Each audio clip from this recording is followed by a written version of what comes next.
Today, I'm going to show you how I vet for a top 1% virtual assistant in 2026. Last year in my overseas recruitment firm, we made 47 placements with our clients. I have my own e-commerce business. We've done $4.2 million in revenue since 2022, and I have my own team based in the Philippines that helps me run all my operations. Now, the first thing we have to get out of the way is what a 1% talent actually looks like. Now, my recruitment process is focused very heavily on character because I believe you can train skills, you can coach that, but you cannot teach someone character and values. And so we're looking for someone who has good judgment. They put in a lot of effort and they have a good attitude towards work because this stuff does not show up on the resume. And the frame that I go into it with is basically vetting for my CEO, someone that if I need them to could run the business one day. I don't want to keep someone in this low-level position as they gain more context and experience with my company. I want them to move up into more senior roles and backfill in as a result. And we do this, we find this talent through my 4-level vetting protocol.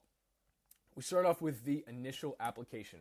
Now, this is where we're driving all the traffic to from our job posting that attracts high-quality talent. And then we have the logistics to get out of the way first: English test, speed test, resume. But the kicker here is the ending, the video responses. We have 2 video responses where they have 30 seconds to answer the question. Now, this one gets a couple things out of the way. First, it shows me how they present themselves. It's basically like a pre-interview because I'll see what's the webcam like, what does their mic sound like, what is their background, how do they present themselves, what's their accent like, and in terms of their actual, that's even before I hear what they're saying, and then I hear their actual response to the question. Now, because we get so many of these, it's really easy to tell when everyone's saying the same thing. They just ask ChatGPT.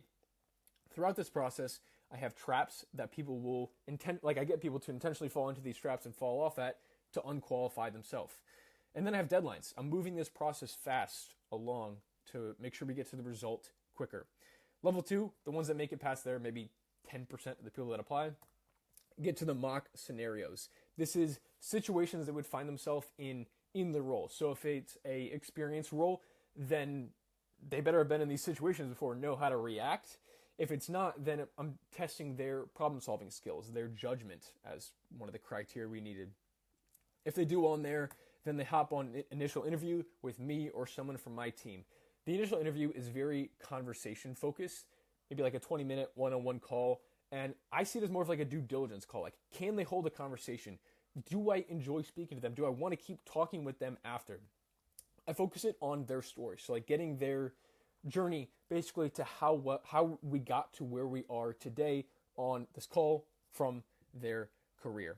And if that call goes well, then we hold a follow-up interview. This one is a stakeholder interview. So if it's for a client of ours, then I'll have the client on the call. If it's for my own team, I'll have someone from my team that they'll be working with closely on the call as well.